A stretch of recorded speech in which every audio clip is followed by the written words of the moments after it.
أعوذ بالله من الشيطان الرجيم. وما كان لمؤمن أن يقتل مؤمنا إلا خطأ ومن قتل مؤمنا خطأ فتحرير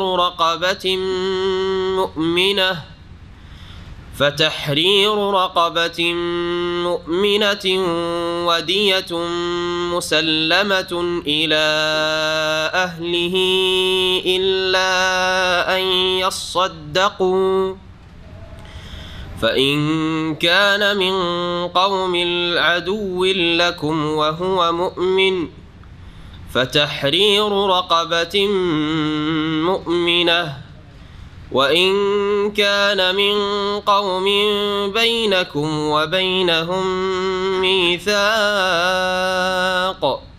فدية مسلمة إلى أهله وتحرير رقبة مؤمنة، فمن لم يجد فصيام شهرين متتابعين توبة من الله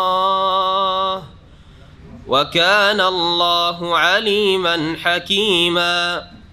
ومن يقتل مؤمنا متعمدا فجزاؤه جهنم خالدا فيها وغضب الله عليه ولعنه وأعد له عذابا عظيما.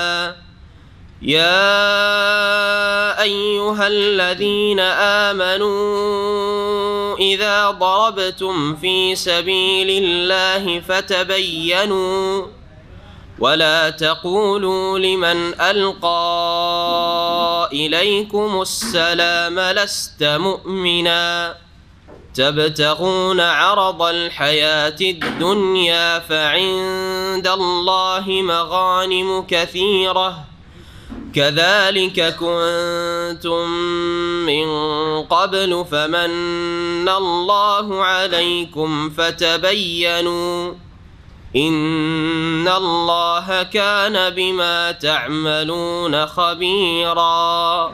السلام عليكم ورحمة الله وبركاته. بسم الله الرحمن الرحيم. الحمد لله رب العالمين والصلاة والسلام على سيد المرسلين نبينا محمد وعلى آله وصحبه أجمعين. أما بعد فأعوذ بالله من الشيطان الرجيم. وما كان لمؤمن أن يقتل مؤمنا إلا خطأ ومن قتل مؤمنا خطأ فتحرير رقبة مؤمنة ودية مسلمة إلى أهله إلا أن يصدقوا، فإن كان من قوم عدو لكم وهو مؤمن فتحرير رقبة مؤمنة، وإن كان من قوم بينكم وبينهم ميثاق فدية مسلمة إلى أهله وتحرير رقبة مؤمنة، فمن لم يجد فصيام شهرين متتابعين توبة من الله وكان الله عليما حكيما। মহান আল্লাহর সমস্ত প্রশংসা যে আল্লাহ পাক রব্বুল আলামিন একমাত্র বিধানদাতা, তার আদেশ নিষেধ পালন করাই হচ্ছে তার ইবাদত বন্দেগী করা। আল্লাহ পাক রব্বুল আলামিন যেসব বিধিবিধানে কল্যাণ রয়েছে তাই আল্লাহ পাক নাযিল করেছেন, যা আমাদের জন্য জায়েজ করেছেন তাতেও কল্যাণ রয়েছে, যা আমাদের জন্য নাজায়েজ অবৈধ করেছেন সেগুলি থেকে বেঁচে থাকাই কল্যাণ রয়েছে।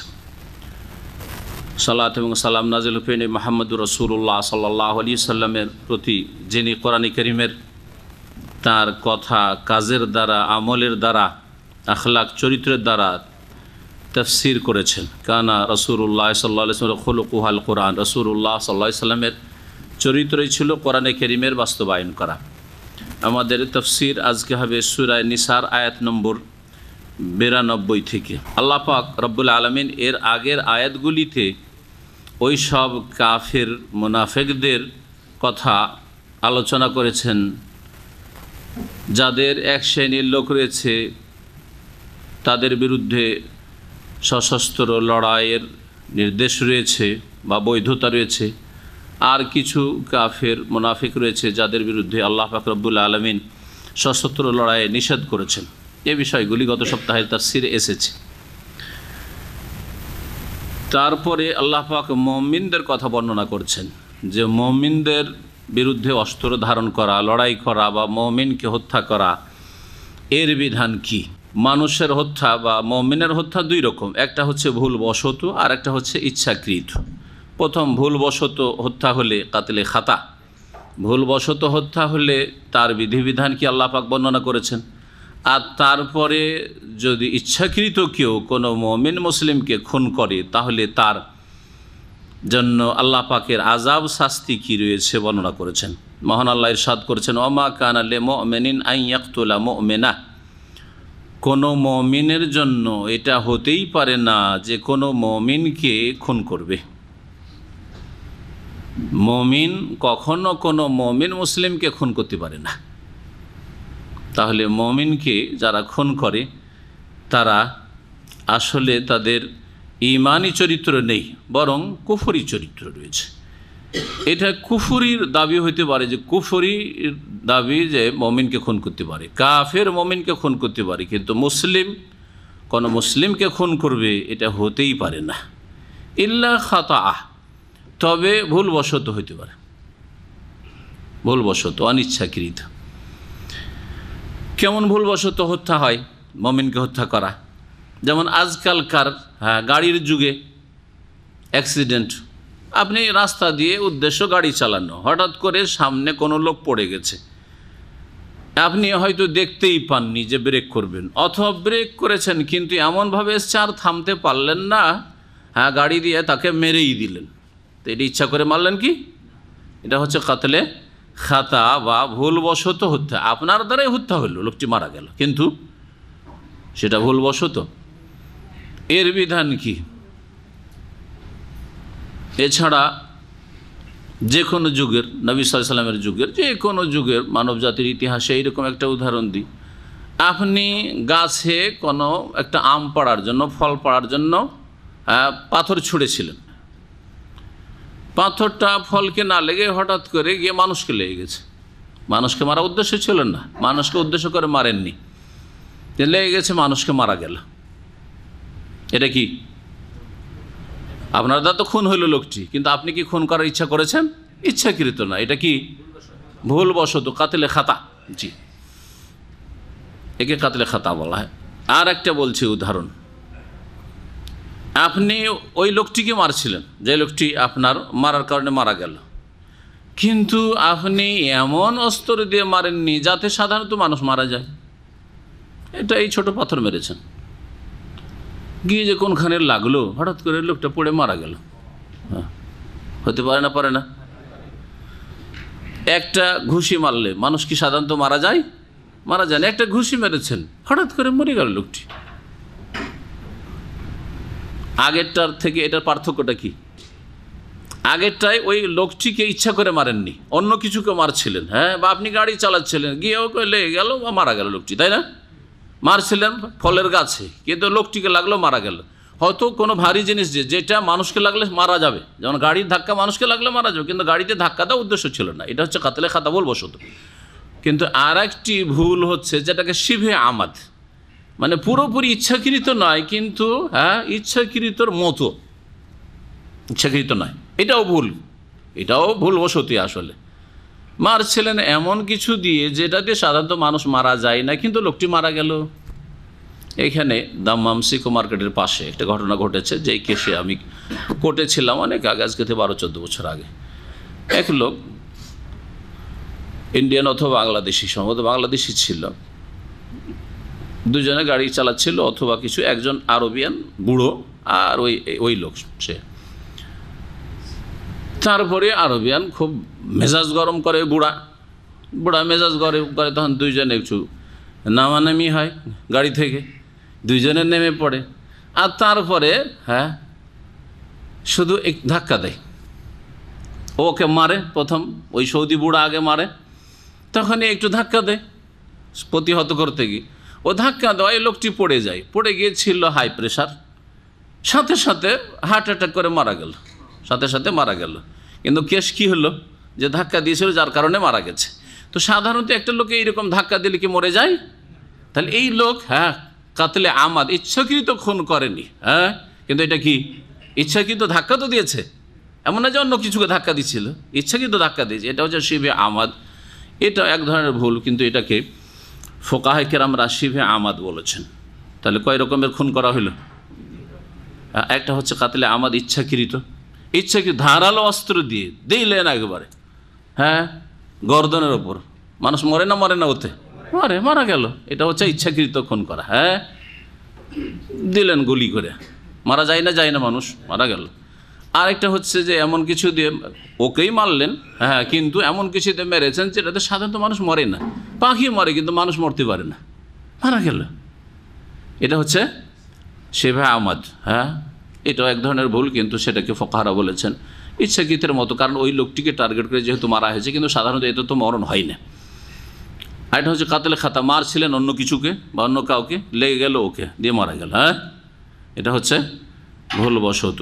জি, যদি ভুলবশত হত্যা হয় তাহলে তার জন্য করণীয় কি? দুটি ফরজ কাজ রয়েছে আল্লাহ বলছেন। প্রথম কথা, মমিন কোনো মানুষকে ইচ্ছা করে মারতেই পারে না, কোনো মমিনকে। কাফেরের ক্ষেত্রেও যদি তার সাথে চুক্তি থাকে মুআহাদ, তাকে নিরাপত্তা দেওয়া হয় মুস্তামান, অথবা সে মুসলিম সংখ্যাগরিষ্ঠ দেশে সেখানে স্থায়ীভাবে বসবাস করে জিজিয়া দিয়ে জিম্মি, তাহলে তাদের খুন হালাল নয়, তাদের মারা হারাম অমুসলিমদেরকে। একমাত্র কোন কাফের হালাল? যেই কাফের আপনাকে খুন করতে চায়, হারবি। এই বিধানগুলি এর আগে আলোচিত হয়েছে। বাকি থাকলো আরেক দল মুমিন। তাহলে কাফেরদেরকে 3 ভাগে ভাগ করলাম, তারপরে 3 ভাগ না 4 ভাগে ভাগ করলাম, আর তারপরে মুমিন, মানুষকে 5 ভাগে ভাগ করা যেতে পারে।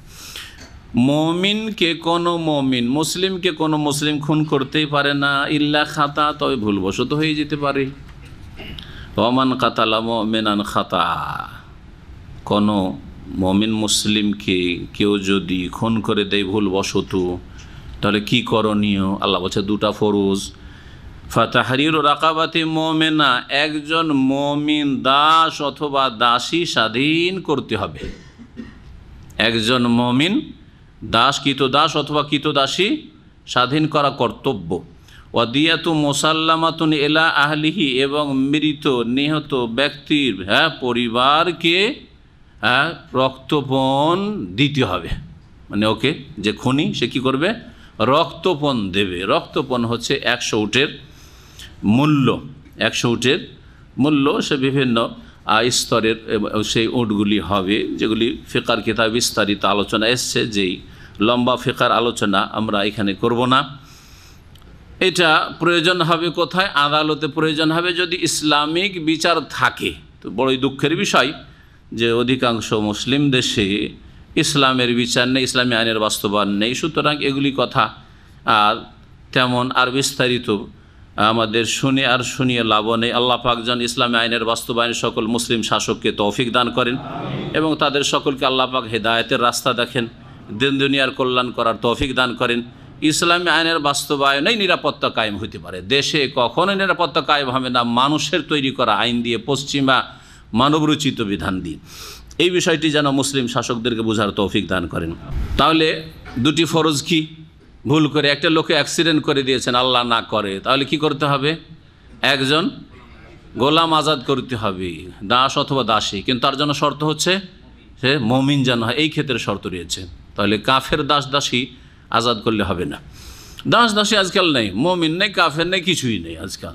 তাহলে এটা অফ কী হবে? সে আয়াতের শেষে তাহলে তার বিকল্প ব্যবস্থা কী আছে আসছে। আর কি করতে হবে? দিয়াত, রক্তপণ দিতে হবে, ক্ষতিপূরণ। এ তো চলে গেল, এ বেঁচে থাকলে তার বাপ মাকে দেখাশোনা করতো, তার ভাই বোনদের দেখাশোনা করতো, সংসারটার খরচ খরচা বহন করছিল, কে করবে? তো রক্তপণ দেন, রক্তপণ দেন। ইল্লা ইয়াসাদ্দাকু, ইয়াসাদ্দাকু মানে ইয়াতাসাদ্দাকু, তবে তারা যদি দান করে দেয়, সাদকা করে দেয়। মৃতের পরিবার, নিহতের পরিবার যদি দান করে দেয়, মানে ছেড়ে মাফ করে দেয়। দান করে দেওয়া মানে এখানে ক্ষমা করে দেয়, যে এত টাকা তোমাকে লাগছিল, এত লাখ রিয়াল লাগছে, আমরা পুরোটাই ক্ষমা করে দিলাম, অথবা কিছু ক্ষমা করে দিলাম, অর্ধেক দাও, 5 লাখ লাগছে, 1 লাখ দাও। যে কোনো সমঝোতে আসতে পারে, পুরোপুরি মাফ করতে পারে, আংশিক মাফ করতে পারে, পুরোটাই দাবি করতে পারে, যেটা তাদের অধিকার রয়েছে। আল্লাহ পাক এই ক্ষমা করে তাকে সাদাকা বলেছেন।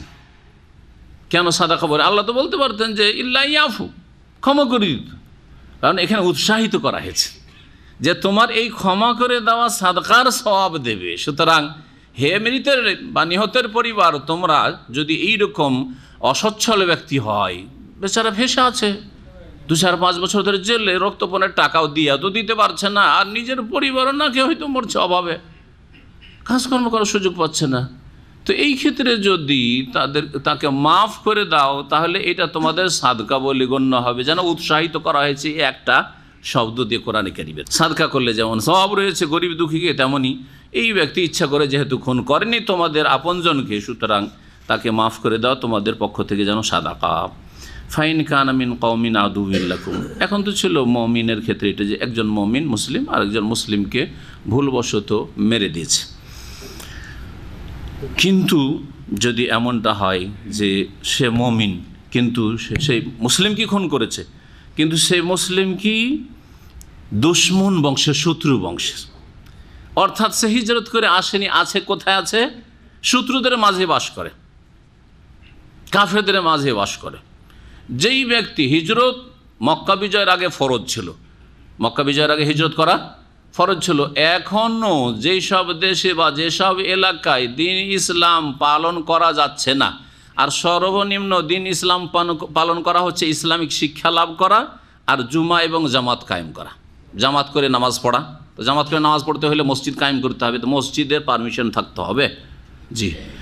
জামাত করে নামাজ পড়ার অনুমতি থাকতে হবে, জুমা পড়া যাবে, ঈদ পড়া যাবে, এবং ইসলামের শিক্ষা চর্চা করা যায়। কোরআন শিক্ষা নিষিদ্ধ, আল্লাহ না করে এরকম যদি হয়, মসজিদ বানানো নিষিদ্ধ, জামাত করে নামাজ পড়া নিষিদ্ধ, তাহলে এইরকম এলাকা থেকে বা দেশ থেকে হিজরত করা কিয়ামত পর্যন্ত ফরজ।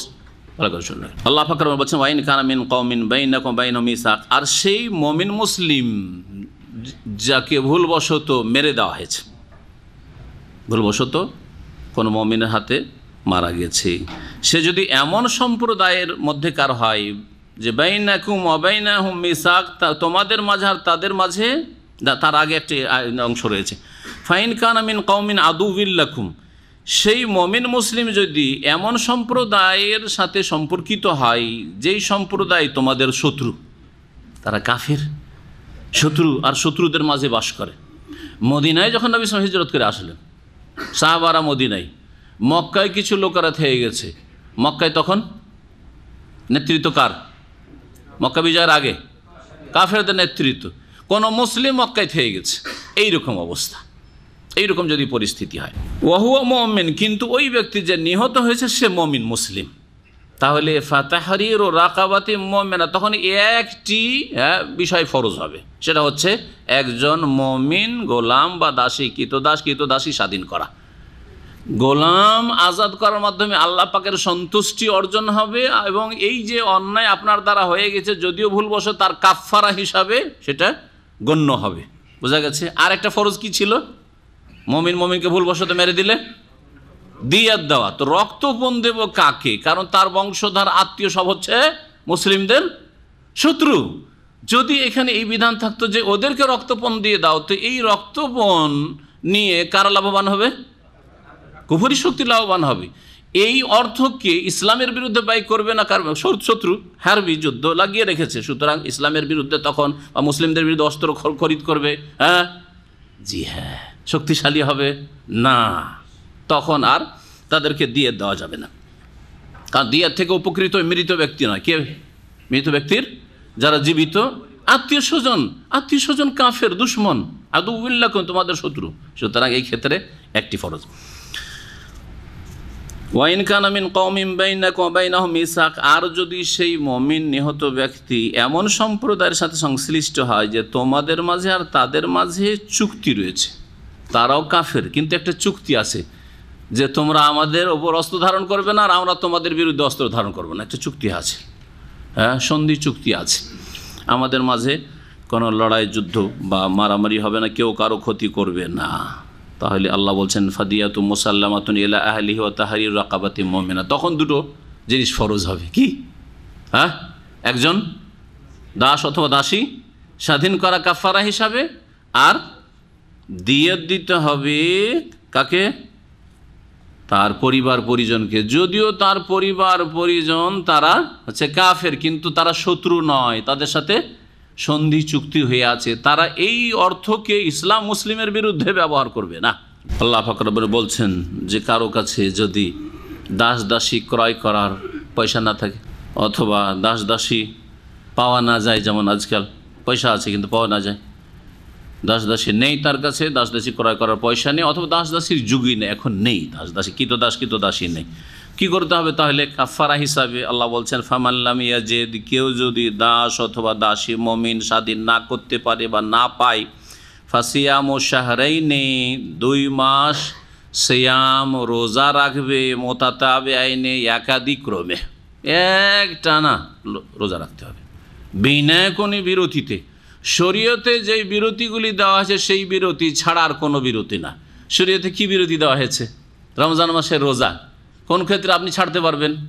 অসুস্থ হলে আর সফরে। তাহলে এই 2 মাস যে কাফারার রোজা রাখবে, এতে যদি এর মাঝখানে কোনো সফর হয় তাহলে রোজা ছাড়তে পারবে, অসুস্থ হয়ে পড়ে তাহলে রোজা ছাড়তে পারবে, তারপরে আবার কন্টিনিউ করবে, আগে যতটা রেখেছিল তারপরে বাকিটা কন্টিনিউ করবে। আর বিনা ওজরে সুস্থ আর সফরেও যায়নি বাড়িতে, তারপরে মাঝখানে একদিন যদি ছেড়ে দেয় আবার নতুন করে শুরু করতে হবে।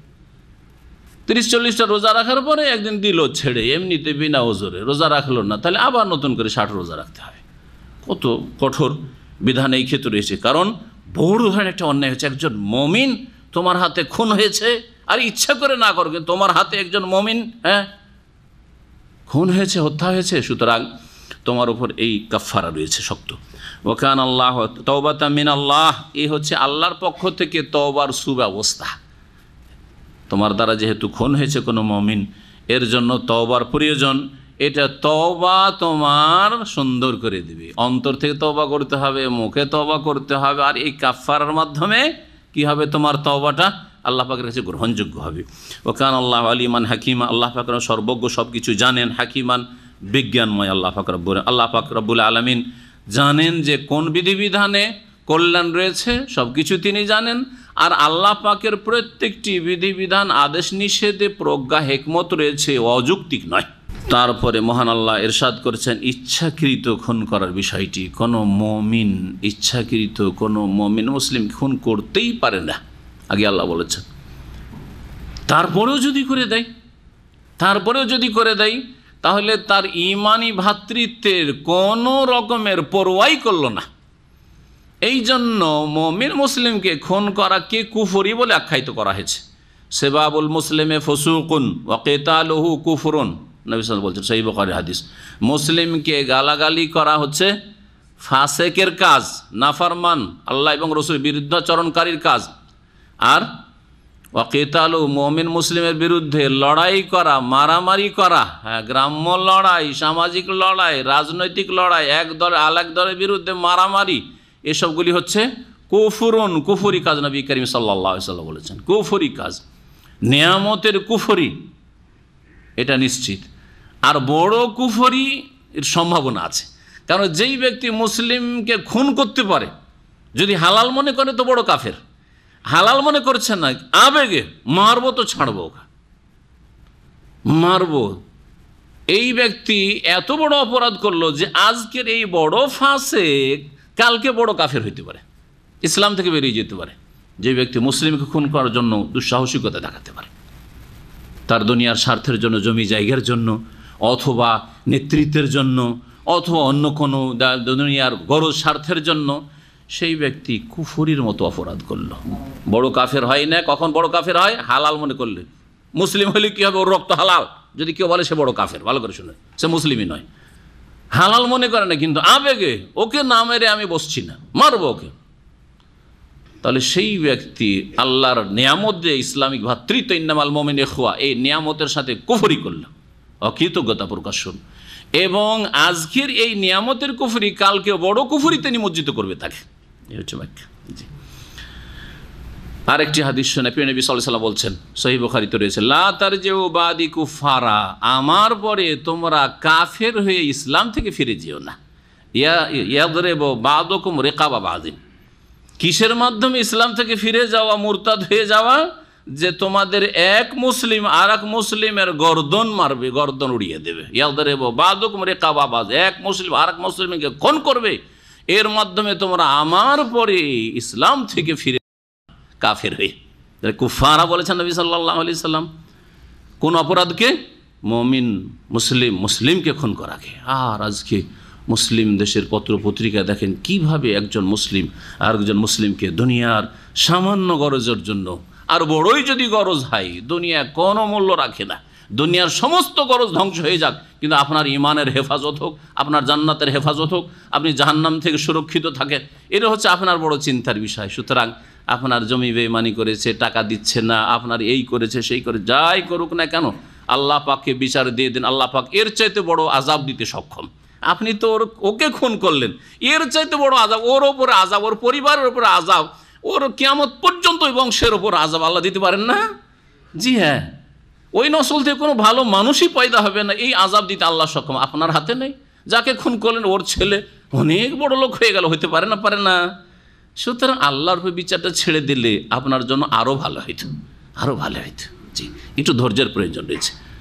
এই জন্য ধৈর্যের জন্য বারবার আল্লাহ পাক উপদেশ দিয়েছেন এবং ধৈর্যশীলকে আল্লাহ পাক ভালোবাসেন। মহান আল্লাহ ইরশাদ করছেন, যারা ইচ্ছাকৃত মুমিনকে খুন করে তাদের শাস্তি সম্পর্কে, ওয়ামান ইয়াকতুল মুমিনা মুতাআম্মিদা, আর যেই ব্যক্তি কোনো মুমিন মুসলিমকে খুন করবে ইচ্ছাকৃতভাবে, ইচ্ছাকৃত খুন করা হচ্ছে এমন অস্ত্র দিয়ে, ভারী অস্ত্র, সে ধারালো হোক অথবা কোনো ভারী জিনিস হোক, যেটা দিয়ে সাধারণত মারলে কী হয়ে যায়, মানুষ বাঁচে না, এই ইচ্ছা করে ওকে টার্গেট করে মারল, ওর শাস্তি এক শাস্তি ফাজাযাউহু জাহান্নাম, তার শাস্তি হচ্ছে জাহান্নাম।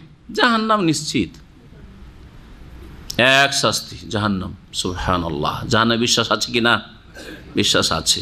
জানি নাই মুসলিম খুনিদের বিশ্বাস আছে কি না, জানি নাই বেনামাজিদের বিশ্বাস আছে কি না, শুধু মৌখিক দাবি এদের। জি, ফাজাযাউহু জাহান্নাম খালিদান ফিহা, 2 নম্বর শাস্তি। শুধু জাহান্নামে গিয়ে কয়েকদিন বা কয়েক বছর কয়েক মাস পরে উঠে আসবে না, চিরকাল সেখানে থাকবে, চিরকাল বসবাস করে। কোথায়?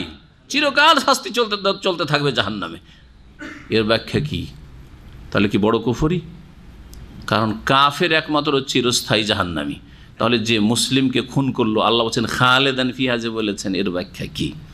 এর কয়েক রকম ব্যাখ্যা করেছেন মুফাসসিরিনগণ। তার মধ্যে 1 নম্বর ব্যাখ্যা দিয়ে শুরু করি। 1 নম্বর ব্যাখ্যা হচ্ছে যে চিরস্থায়ী জাহান্নামে থাকাটাই তার আসল পানিশমেন্ট, আল্লাহর পক্ষ থেকে শাস্তি। এরই সেই যোগ্য, চিরস্থায়ী জাহান্নামে থাকারই সে যোগ্য অপরাধ করেছে, এমন অপরাধ করেছে, তার উপযুক্ত শাস্তি হচ্ছে চিরস্থায়ী জাহান্নামে থাকা। হাযা জাযাউহু লাউলা রাহমাতুল্লাহ, যদি আল্লাহ পাকের রহমত না হইতো তার তৌহিদের কারণে, তার 5 ওয়াক্ত সালাতের কারণে, আবার নামাজও নেই, খুনি নামাজও নেই। আমাদের দেশের খুনিদের তো নামাজ থাকে না, আছে নাকি? আমাদের দেশের নামাজ খুনিদের আবার তৌহিদ আছে নাকি? আল্লাহ পরকাল বলে ভয় আছে নাকি? তাহলে আগেই তো ইমান ভঙ্গ করা আছে, ওদের ইমান আগেই নষ্ট হয়ে আছে, কুফরি ইসলাম থেকে বেরিয়ে আছে। ভালো করে শুনুন না বিষয়টি, কিন্তু এমন খুনি ধরেন মুসলিমকে খুন করে দিয়েছে, কিন্তু সেই ব্যক্তির তৌহিদ ঠিক আছে, কোনো শিরকে নেই, হ্যাঁ, কুফরিতে নেই, আখেরাত সম্পর্কে তার ঈমান আছে, চিন্তা আছে, হ্যাঁ, 5 ওয়াক্ত নামাজ কায়েম করে। তার দ্বারা হয়তো ইচ্ছাকৃত খুন হয়ে গেছে আবেগে বা কোনো কিছুতেই, হ্যাঁ, শয়তান তাকে প্ররোচিত করেছে, তার আসল শাস্তি হচ্ছে চিরকাল জাহান্নামের। কিন্তু আল্লাহ পাকের রহমত রয়েছে মুয়াহ্হিদের ওপর, মুসল্লির ওপর, যে চিরকাল রাখবেন না, চিরকালকে আল্লাহ পাক দীর্ঘকালে রূপান্তরিত করবেন, অথবা দুনিয়ার কোনো শাস্তি দিয়ে তার কাফফারা করে দেবেন, অথবা নবী সাল্লাল্লাহু আলাইহি ওয়াসাল্লামের শাফাতে তার কিছু হবে, দিয়ে তার আযাব হালকা হতে পারে। দুনিয়ার আযাব যেমন হয়, অমুকের মৃত্যুদণ্ড হয়েছে, হয় না, হয় না, এটা হচ্ছে তার সরকারি আসল শাস্তি। তারপরে দেখা গেল যে তার মৃত্যুদণ্ডকে রূপান্তরিত করা হইলো, বদলে দেওয়া হলো কিসে?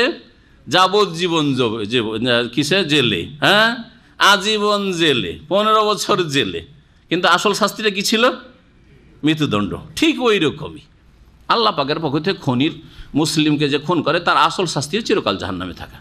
কিন্তু যেমন বললাম, তাওহীদ ঠিক থাকে, 5 ওয়াক্ত সালাত যদি ঠিক থাকে, আখিরাতের প্রতি ঈমান ঠিক থাকে, তাহলে হতে পারে যে আল্লাহ পাক রব্বুল আলামিন বিভিন্ন উপায়ে তার আযাবকে চিরস্থায়ী করবেন না, চিরস্থায়ী একমাত্র কাফের হবে। কিন্তু সেই খুনি যদি ঈমান ভঙ্গকারী হয়, হ্যাঁ, বিভিন্ন কারণে, তাহলে সে অলরেডি চিরস্থায়ী জাহান্নামে যাওয়ার হকদার হয়ে আছে। আর এই খুন করা তার আযাবকে আরও আযাবের উপর বৃদ্ধি করবে। জিদনাহুম আযাবান ফাওকাল আযাব, আল্লাহ যেমন কোরআনে বলেছে, আযাবের উপর আযাব বৃদ্ধি পাবে। আর একটি ব্যাখ্যা, খালেদান মানে হচ্ছে চিরকাল, এটা একটা অর্থ। আর একটা হচ্ছে দীর্ঘকাল। খালেদান মানে কি? দীর্ঘকাল, এটা হচ্ছে দ্বিতীয় অর্থ।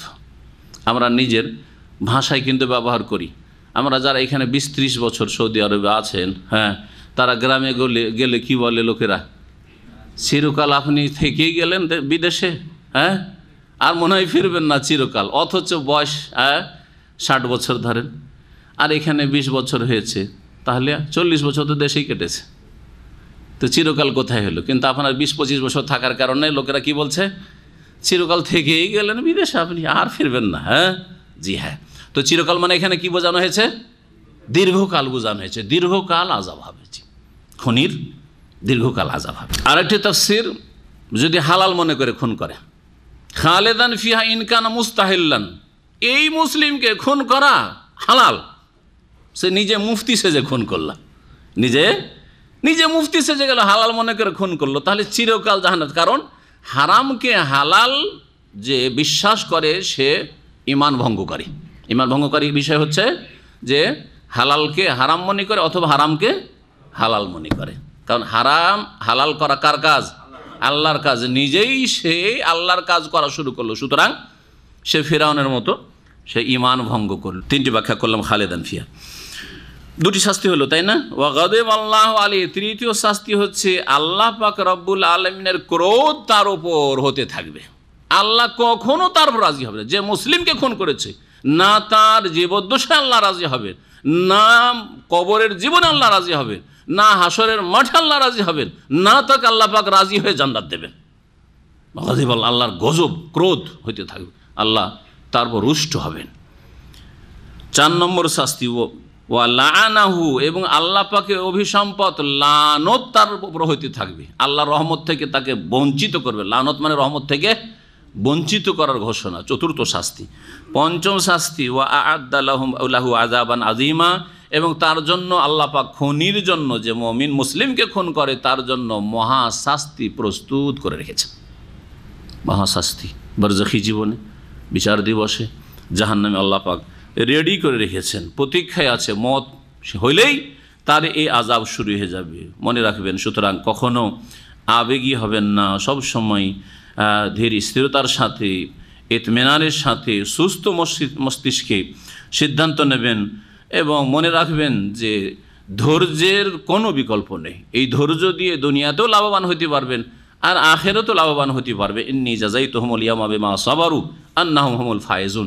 যারা ধৈর্যশীল, ধৈর্য ধারণ করেছে, যারা দুনিয়ার স্বার্থ গেছে কিন্তু আমি হাত বাড়াবো না, তাদেরকে আল্লাহ পাক কিয়ামতের দিনে ডেকে বলবেন যে এদেরকে আমি আজকে প্রতিদান দেব তাদের ধৈর্যের, এরাই হচ্ছে সফল কাম। আল্লাহ পাক রব্বুল আলামিন তারপরে আর একটি বিধান বর্ণনা করছেন, সেটা হচ্ছে কোনো মানুষ, নবী মুহাম্মদ রাসূলুল্লাহ সাহাবায়ে কেরামদেরকে, মুমিনদেরকে, কিয়ামত পর্যন্ত যারা সকলকে আল্লাহ পাক সম্বোধনকে বলেছেন, মুমিন মুসলিমদেরকে, যে কোনো মানুষ হয়তো অমুসলিম ছিল, আর তারপরে তোমার সামনে যখন আসলো আর দেখলো যে এখন তো লড়াইয়ের সময়, ওদের সাথে হয়তো সশস্ত্র লড়াই চলছে, জেহাদের পরিস্থিতি, যখন বদর ওহুদ চলেছে, এইরকম পরিস্থিতি যখনই থাকবে কিয়ামত পর্যন্ত বা যখন ছিল, আপনার সামনে এসে হয়তো আত্মরক্ষার জন্য সে লা ইলাহা ইল্লাল্লাহ পড়ে নিল, লা ইলাহা ইল্লাল্লাহ পড়ে নিল, অথবা এমন কিছু করলো যার মধ্যে প্রকাশ পেল যে সে মুসলিম, যেন সে বলতে চাইছে আমি কি মুসলিম। তারপরেও সন্দেহের ভিত্তিতে আপনি তাকে খুন করবেন, এটা আপনার জন্য হারাম, জায়েজ না। যতই ক্ষতি করুক না কেন, যতই বড় ক্ষতি করুক না কেন। নবী মুহাম্মদ রাসূলুল্লাহ সাল্লাল্লাহু আলাইহি ওয়াসাল্লামের এক সাহাবী বলছেন, ইয়া রাসূলুল্লাহ, এক কাফের আমার হাত কেটে ফেলেছে, একটা হাত কেটে ফেলেছে আঘাত করে, আর তারপরে যখন আমি তাকে আয়ত্তে নিতে পেরেছি যে তাকে খুন করে দেব, তখন বলছে লা ইলাহা ইল্লাল্লাহ আশহাদু আল্লা ইলাহা ইল্লাল্লাহ ওয়া আশহাদু আন্না মুহাম্মাদান রাসূলুল্লাহ। এখন আমি কি করব? আমি খুন করবো না? বলছেন না। সুবহানাল্লাহ। দিন ইসলাম কত উত্তম চরিত্র শিখিয়েছে। দিন ইসলাম ব্যক্তি স্বার্থকে একেবারে দমন করে রেখে দিয়েছে। হাত ছুটে পড়ে আছে, এই ব্যক্তি আমার হাতকে শেষ করে ফেলেছে, আমাকে হত্যা করতে চেয়েছে, পারলে আমাকে পুরোপুরি হত্যা করতো, তারপরও এই 1 মিনিটের মধ্যে কালিমা পড়ে নিয়েছে, সুতরাং তার রক্ত আমার জন্য হারাম হয়ে গেছে। আর তার হাত কাটা তো দূরের কথা, আর তাকে মেরে ফেলা তো দূরের কথা, তার 1 ফোঁটা রক্ত আমার জন্য প্রবাহিত করা হারাম। কে পারবে ধৈর্য ধারণ করতে? অত সহজ বিষয় নয়। একমাত্র ঈমানের বাঁধন যদি মজবুত থাকে, আল্লাহ ভীরু তাকওয়ার বাঁধন যদি মজবুত থাকে, তাহলে হইতে পারে। এইরকম ফেরেশতা চরিত্রের মানুষ তৈরি করেছেন নবী মুহাম্মদ রাসূলুল্লাহ সাল্লাল্লাহু আলাইহি ওয়াসাল্লাম। এমনিতে রাহমাতুল আলামিন না, নাম শুধু রাহমাতুল আলামিন, কাজে নাই এমনটা নয়। আমরা খুব দাবি তো করি, দাবি শুধু না, প্র্যাকটিক্যাল করতে, বাস্তবে পরিণত করতে হবে। সাহেব বলছেন, ইয়া রাসূলুল্লাহ, ও তো আমার হাত কেটে ফেলেছে, হাত ছুটে পড়ে আছে, আর ওকে মারবো না? বলছে, না, মারতে পারবে না। তুমি যদি এখন মেরে দাও, ইন কাতালতাহু, তুমি যদি এখন ওকে খুন করো, ফাইন্নাহু ইয়াকুনু মিসলাকা, সে তোমার মতো হয়ে যাবে, ওয়া তাকুনু মিসলাহু, তুমি তার মতো হয়ে যাবে, একটু আগে যেমন ছিল। তার মানে কি? হ্যাঁ, একটু আগে সে জাহান্নামী ছিল, তুমি জাহান্নামী হয়ে যাবে। আর একটু আগে তুমি মুসলিম ছিলে, তুমি কি হয়ে যাবে? তুমি জান্নাতি ছিলে, তুমি জাহান্নামী। জি হ্যাঁ, আল্লাহ পাক কি বলছেন শুনেন।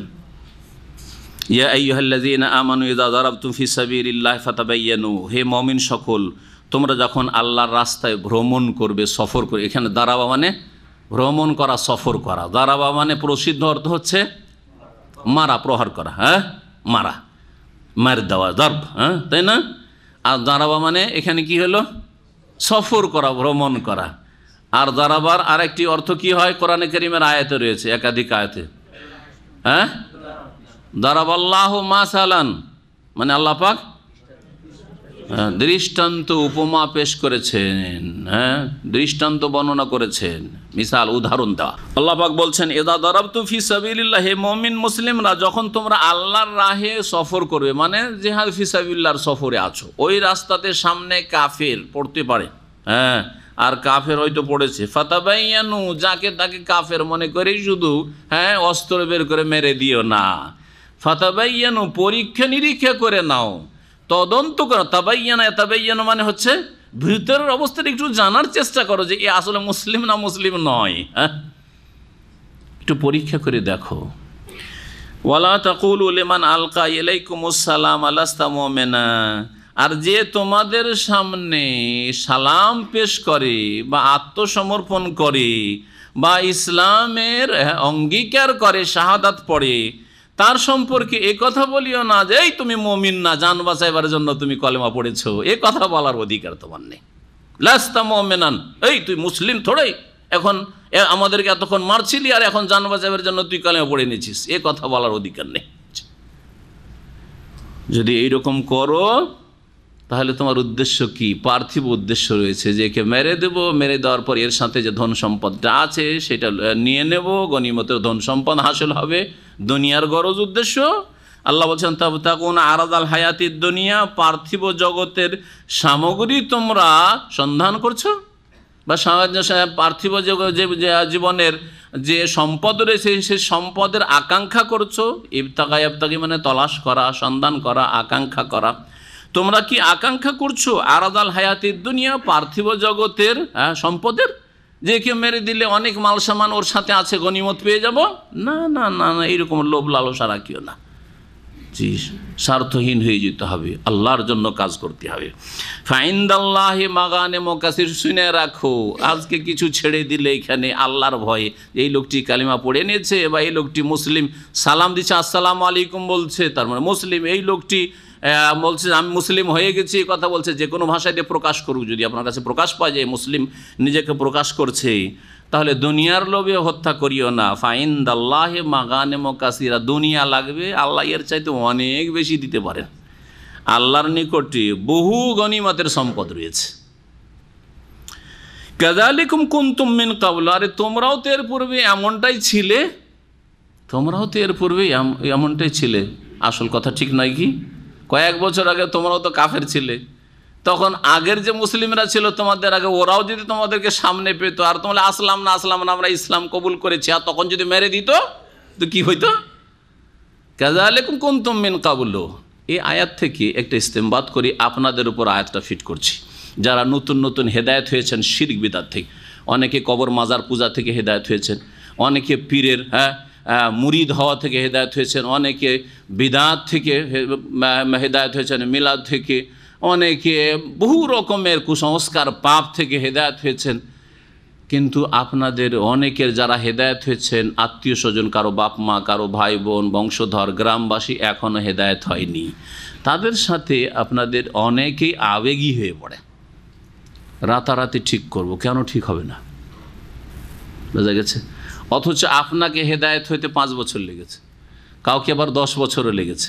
এখানে বহু লোক আছে, দাম্মামে শুধু না, সারা পৃথিবীতে এমন যারা আমাদের আলোচনায় কট্টর দুশ্মন ছিল, কত যে গাল দিয়েছে। এখানে এক ভাই ছিল আব্দুস সামাদ ভাই, 35 বছরের, চেনেন, অ্যাক্সিডেন্ট করে মারা গেছে, রাহেমা আল্লাহ রহম করে। এক মসজিদে থাকতেন, অনেকেই জানাজায় হাজির হয়েছেন, পুরাতন ভাইরা চেনেন, কয়েক বছর আগে ইন্তেকাল করেছেন অ্যাক্সিডেন্ট করে। তো সেই ব্যক্তি হেদায়েত হওয়ার পরে 35 বছর চরমনায়ের খাসমরি হেদায়েত হওয়ার পরে আমাকে নিজে বলছে, শাইখ আপনাকে অনেক গাল দিয়েছি, মাফ করবেন। আর 10 বছর আপনার অডিওর যুগ ছিল, ভিডিও আসেনি, সিডি তো আসেনি, মেমোরি তো নামই জানতাম না। অডিওর যুগে 10 বছর অডিও শুনেছি, খালি শুনতাম, কিন্তু মনটা মানতে চাইতো না। লুকিয়ে লুকিয়ে শুনতাম ঠিকই, আমাকে পৌঁছাইতো।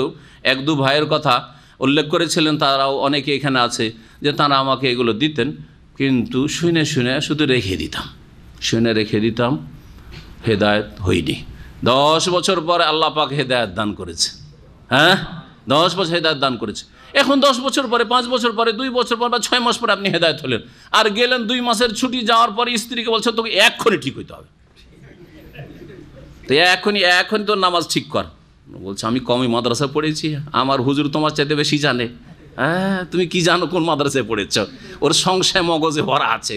কেন বিদাতি পরিবেশ থেকে তাহলে নিয়ে আসছেন? কাযালিকুম কুনতুম মিন ক্বাবলু, আরে তুমিও ওর মতোই ছিলে, তোমার স্ত্রীর ওর চাইতে গোঁড়া ছিলে, তোমার বাপের চাইতে গোঁড়া ছিলে, তুমি তোমার বংশধরের চাইতে কট্টরপন্থী, তুমি বিদাতি ছিলে। কাযালিকুম কুনতুম মিন ক্বাবলু।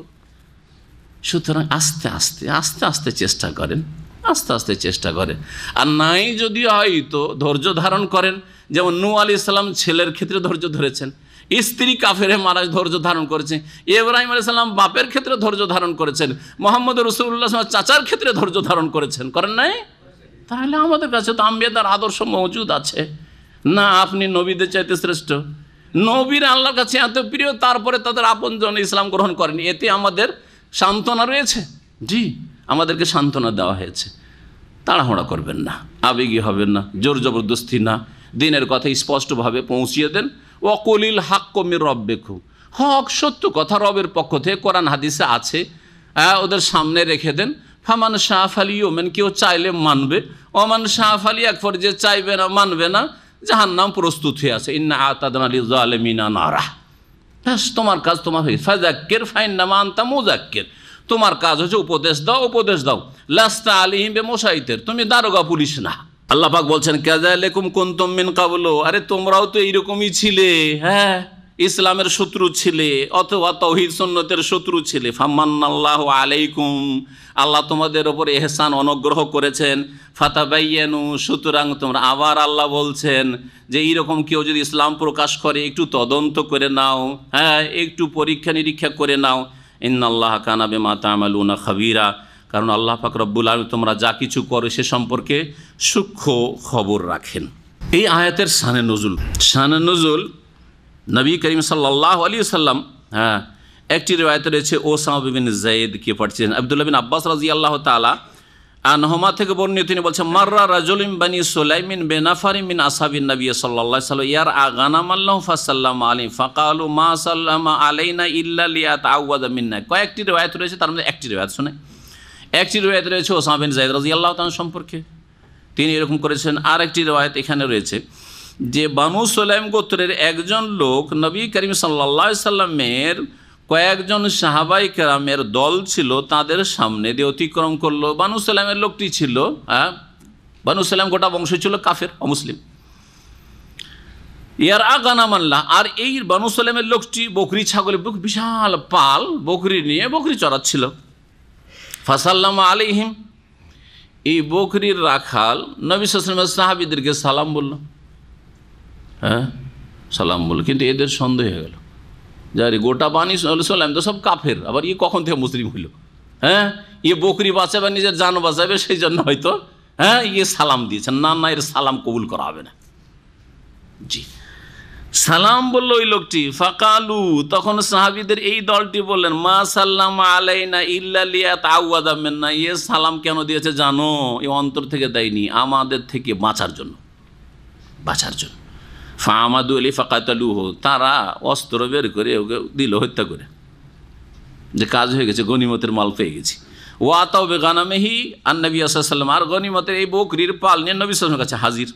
ফানাজালাত হাজিলা, তখন এই আয়াত নাজিল হইল, আরে সালাম দিয়েছে মানে মুসলিম, কেন তাকে হত্যা করলে? অন্যায় কাজ করেছো, এইরকম কাজ ফাতাবাইয়ানু। জি, ওসামা বিন যায়েদের রিওয়ায়াত যেটি রয়েছে লম্বা, তাতে রয়েছে যে ওনাকে একবার দায়িত্বশীল করে কয়েকজন সাহাবায়ে কেরামকে নিয়ে অভিযানে পাঠানো হয়েছিল।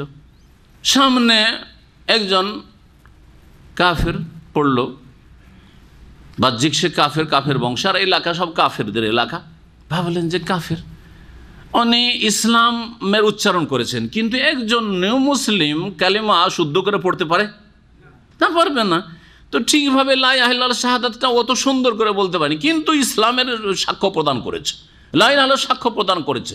তার ভাষাটা ওই রকম স্পষ্ট ছিল না। সন্দেহ হয়ে গেল যে না না না না, মুসলমান হয়নি, আসলে আমাদের থেকে আত্মরক্ষার জন্য এরকম হয়েছে। ওসামা বিন রাদিয়াল্লাহু তাআলা আনহু তাকে হত্যা করে দিলেন। সাহাবারে শুনে, ইয়া রাসূলুল্লাহ, একটা লোক এরকম কলেমা পড়ছিল, কিন্তু ওসামা বিন যায়েদ বললেন যে দেখো, ই আসলে জান বাঁচাবার জন্য কলেমা পড়েছে, দেখো কলেমা পড়তে ঢং নেই, কলেমা পড়তে পারেন না, ঠিক করে হত্যা করে দিয়েছে। নবী করিম সাল্লাল্লাহু আলাইহি ওয়াসাল্লাম খুব দুঃখিত হলেন, আর ওসামা বিন যায়েদকে বারবার করে শাসন করলেন যে কী কাজ করেছো তুই? আকাতালতাহু বাদা মা ক্বালা লা ইলাহা ইল্লাল্লাহ, আরে লা ইলাহা ইল্লাল্লাহ বলার পরে ওকে খুন করেছো? বলছে বালা ইয়া রাসূলুল্লাহ, না আমি ইয়া রাসূলুল্লাহ, হ্যাঁ ও কলম পড়ে চলে, কিন্তু ভালো করে কলম পড়তে পারে না, তো ও আসলে মুসলমান না, তো আমাদের বাঁচার জন্য এই কাজ করেছে। হাল্লা শাকাক্তা আন কলবিহি, ওর অন্তরটা ভেড়ে দেখনি, বক্ষটা ভেড়ে চিরে দেখনি, তো দেখেছো যে সত্যি বলেছে না মিথ্যা বলেছে? এইটা দেখার অধিকার কোথায়? এটা আল্লাহর দেখার অধিকার, আল্লাহর হক, অন্তর্যামী আল্লাহ। কলেমা পড়েছিল, সাথে সাথে ছেড়ে দেওয়া উচিত ছিল, কেন খুন করলে? ওসামা বিন যায়েদ বলছেন, আর এরকম আরও ঘটনা বর্ণনা করা হয়েছে, যে ঘটনাগুলি বলছে মনে হইল যে সেই দিন আমি ইসলাম গ্রহণ করলাম, সেই দিন প্রথম মুসলিম হইলাম। জি, নবী করিম সাল্লাল্লাহু আলাইহি ওয়াসাল্লাম এমনভাবে ধমক দিলেন আর আক্ষেপ করলেন। নবী করিম সাল্লাল্লাহু বিল মুমিনিনা রাউফুর রহিম, এক মিনিট আগেরই মুমিন হোক না কেন, কিন্তু নবী সাল্লাল্লাহু আলাইহি ওয়াসাল্লাম তার ওপর বড় দয়ালু এবং স্নেহশীল, রহমতুল্লিল আলামিন। আল্লাহ পাক রব্বুল আলামিন তারপরের আয়াতে, আয়াত নম্বর 95, তাতে বলছেন যে যারা জিহাদ ফি সাবিলিল্লাহ, যখন জিহাদ ফরজ হয়েছে, সে জেহাদের শর্তগুলি পূরণ রয়েছে, নবী সাল্লাল্লাহু আলাইহি ওয়াসাল্লামের জামানায় জেহাদ চলছিল, ওই সময় কিছু লোকেরা জেহাদে অগ্রগামী হয়ে অংশ নিত। কিছু লোক ওজর না থাকলেও তারা হয়তো সামান্য একটু কিছু আছে, ওতে একটা বাহানা করে গেল না। জেহাদের দুটি অবস্থা রয়েছে, একটা হচ্ছে জেহাদ ফারজে আইন, কখনো সবাইকে যেতে হবে, তখন তো সবাইকে যেতে হবে, আর কখনো কখনো ফারজে কেফায়া, যে গোটা মদিনাবাসীর কিছু লোক গেলে হয়, বাকি লোকেরা বাড়িতে থাক, সংসারে দেখাশোনা করুক, মদিনা দেখাশোনা করুক। এটা হচ্ছে ফারজে কেফায়ার অবস্থা, এটা হচ্ছে ফারজে কেফায়ার অবস্থা। ধরুন ফারজে আইন হলে তো সবার উপর ফরজ, যার ওজোর নেয় যদি না যায় তাহলে কাবিরা গুনাহ করলো। জি, কিন্তু ফারজে কেফায়া যখন, ওই ক্ষেত্রে কিছু লোক আগে ভাগে বেরিয়ে চলে গেল নবী সাল্লাল্লাহু আলাইহি ওয়াসাল্লামের সাথে, অর্থাৎ নবী সাল্লাল্লাহু আলাইহি ওয়াসাল্লামের হুকুমে। আর কিছু লোক ভাবলো যে যখন ফারজে কেফায়া থাক, আমরা যাব না, বাকিরা তো যাচ্ছে, আশা করি ওদের দিয়ে চলে যাবে। জি, দুই দলই কি সমান? দুই দল সমান মর্যাদার দিক থেকে, অথচ দুই দলই সাহাবী না, সমান না। গুনাহগার যদি নাও হয়, কারণ ফরজে কেফায়া আদায় হয়েছে না হয়নি? হয়েছে। আরে জানা যে আপনারা 5 ভাই, বাড়ি থেকে 2 ভাই গেলেন, 3 ভাই গেল না, ফরজে কেফায়া আদায় হয়েছে না হয়নি? হয়েছে। ওই রকমই। জি, কিন্তু কেউ যদি না যান, গোটা গ্রামবাসী, গ্রামে একজন মারা গেছে আর কেউ গেলেন না, সবাই গুনাহগার না? জি হ্যাঁ, ঠিক ওই রকম জিহাদ ফি সাবিলিল্লাহ একটা স্তর হচ্ছে ফারজে কেফায়া। তো এই দুই দল সমান নয়।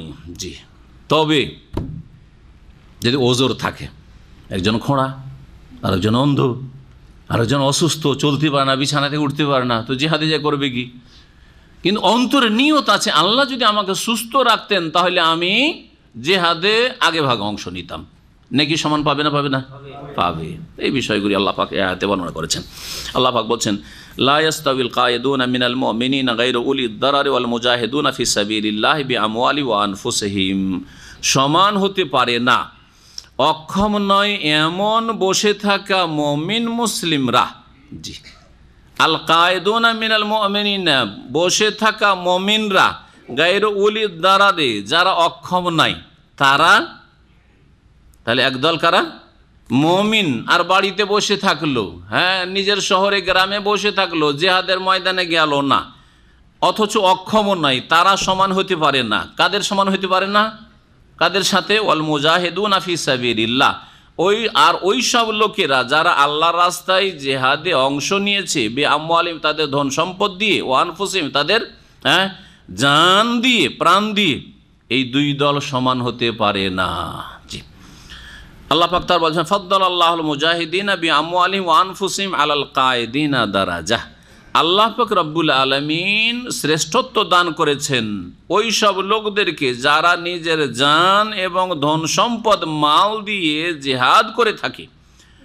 কাদের ওপর? আলাল কায়েদিনা, বাড়িতে বসে থাকা লোকদের ওপর। দারাজা এক মর্যাদা, জান্নাতের মর্যাদাকে বোঝায়। এক মর্যাদা মানে মনে করিয়েন না যে একটা সিঁড়ি দুনিয়ার, হ্যাঁ, আমাদের ইসলাম সেন্টারে এক ধাপ সিঁড়ি, হ্যাঁ, এটাও আজকালকার ভাষায় দারাজ। দারাজ মানে সিঁড়ি, হ্যাঁ, কিন্তু দরজা মানে এটা হচ্ছে জান্নাতের একটা স্তর।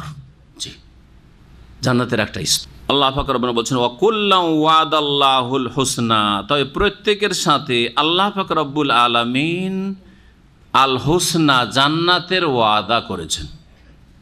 কি করেছেন? আল হুসনা তাফসীর হচ্ছে জান্নাত। আরেকটি আয়াত রয়েছে, লিল্লাযিনা আহসানুল হুসনা, যারা সৎকর্মশীল তাদের জন্য আল হুসনা রয়েছে। জান্নাতের একটি নাম হচ্ছে আল হুসনা, মানে কল্যাণ আর কল্যাণ, যেখানে কল্যাণ ছাড়া অকল্যাণ কিছু নেই, শান্তি ছাড়া অশান্তির সামান্যতম কোনো দিক নেই, একমাত্র জান্নাত।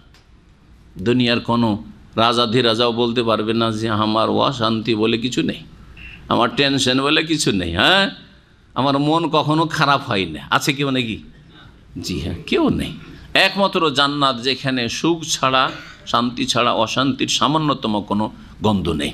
জি, ঠিক জাহান্নাম ওর বিপরীত, যেখানে অশান্তি আর আযাব ছাড়া সামান্যতম কোনো কল্যাণের কিছুই নেই, সেখানে ঘ্রাণ নেই, কিছুই নেই সেখানে। কিন্তু দুনিয়াতে যতই কষ্ট থাকেন না কেন, যতই কষ্টে থাকেন না কেন, আপনার সামান্যতম কোনো ভালো দিক আছে, যেটা অন্যের চাইতে আপনি ভালো আছেন, অন্যের চাইতে আপনি ওই দিক থেকে ভালো আছেন, বা অনেকের চাইতে ভালো আছে। হুসনা লিল্লাযিনা আহসানুল হুসনা, যারা সৎকর্মশীল তাদের জন্য আল হুসনা, হুসনা নামক জান্নাত রয়েছে। ওয়া জিয়াদা, আর বোনাস রয়েছে, ফাও রয়েছে। জিয়াদা কি? আল্লাহ পাকের দিদার, রুইয়াত, দর্শন, আল্লাহ পাকের সাক্ষাৎ। জান্নাতে জান্নাতীরা আল্লাহকে দেখবে, এটা সবচেয়ে বড় নিয়ামত হবে। এই আয়াত প্রমাণ করে জিয়াদা। ওয়ালাদাইনা মাজিদ, জান্নাতীদের জন্য আল্লাহ বলছেন আমার পক্ষ থেকে কি রয়েছে? আরও বোনাস রয়েছে, মসজিদ। মসজিদ মানে এখানে আল্লাহ পাকের দিদার সাক্ষাৎ। তো এখানে হুসনা, কুল্লাম ওয়াদাল হুসনা, সাহাবাই কেরাম যারা ফরজে কেফায়া আদায় করার জন্য জিহাদে গেছে, আরেক দল যায়নি, যে মদিনায় থাকি, দেখাশোনা করি, বাড়ি সংসারের, হ্যাঁ, মদিনার, তাদের সকলের সাথে আল্লাহ পাক কিসের ওয়াদা করেছেন? জান্নাতের ওয়াদা করেছেন। এই আয়াত সাহাবাই কেরামদের ফজিলতে আপনি উল্লেখ করতে পারেন। আল্লাহ পাক সকল সাহাবীর সাথে যারা নবী করিম সাল্লাল্লাহু আলাইহি ওয়াসাল্লামের সাথে সাক্ষাতে ধন্য হয়েছেন, তাদের সাথে জান্নাতের আল্লাহ পাক কি করেছেন? ওয়াদা করেছেন। ওয়া কুল্লান মানে কুল্লা ওয়াহিদি মিনাস সাহাবাতি, সাহাবায়ে কেরাম প্রত্যেকের সাথে আল্লাহ পাক ওয়াদাল্লাহুল হুসনা, আল্লাহ পাক ওয়াদা করেছেন কিসের? জান্নাতের ওয়াদা করেছেন। এই সার্টিফিকেট রাফেজি শিয়াদের বিরুদ্ধে আল্লাহ পাকের কোরআনে কারীমের, যে সাহাবায়ে কেরাম যে এক মিনিটের জন্য হয়তো নবী সাল্লাল্লাহু আলাইহি ওয়াসাল্লামকে দেখেছে, হ্যাঁ, ছোট অবস্থায় দেখেছে, নাবালক অবস্থায় দেখেছে, ছোট সাহাবী, হ্যাঁ, নবী সাল্লাল্লাহু আলাইহি ওয়াসাল্লামের যে বছর ইন্তেকাল, সেই বছরে তার ইন্তেকাল হয়েছে, কিন্তু নবী সাল্লাল্লাহু আলাইহি ওয়াসাল্লামকে দেখেছে। নবী সাল্লাল্লাহু আলাইহি ওয়াসাল্লামের ইন্তেকালের বছরে তার হয়তো জন্ম হয়েছে, অথবা সেই সময় সে দেখেছে। জি, সে হচ্ছে সাহাবী।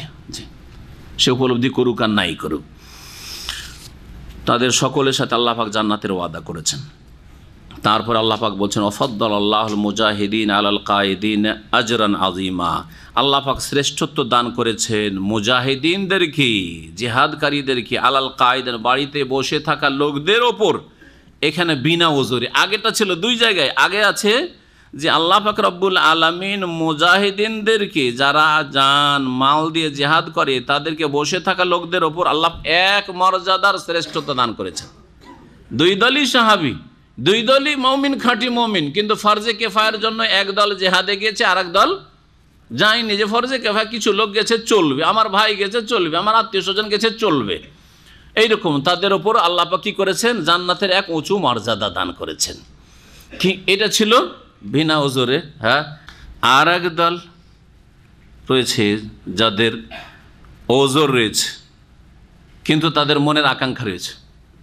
ওজর আছে আর মনের আকাঙ্ক্ষা রয়েছে, যাব, কিন্তু আমি গিয়ে তো কিছু করতে পারবো না। নবী সাল্লাল্লাহু আলাইহি ওয়াসাল্লাম তুমি যে করবে কি, তুমি বাড়িতে থাকো। ইবনে উম্মে মাকতুম অন্ধ, খোঁড়া, আল্লাহ পাক বলছে লাইসা আলাল আমা হারাজুন, অন্ধের জন্য কোনো অসুবিধা নেই, ওয়ালা আলাল আরাজে হারাজুন, আর যেই ব্যক্তি খোঁড়া তারও কোনো অসুবিধা নেই। কিন্তু অন্তরে আছে যে আমি যদি খোঁড়া না হইতাম, অন্ধ না হইতাম, তো জিহাদ করতাম, সামান্য কীভাবে। এই মর্মে একটি হাদিস শোনাই। প্রিয় নবী মুহাম্মদুর রাসূলুল্লাহ সাল্লাল্লাহু আলাইহি ওয়াসাল্লাম সেই হাদিস বর্ণনা করেছেন।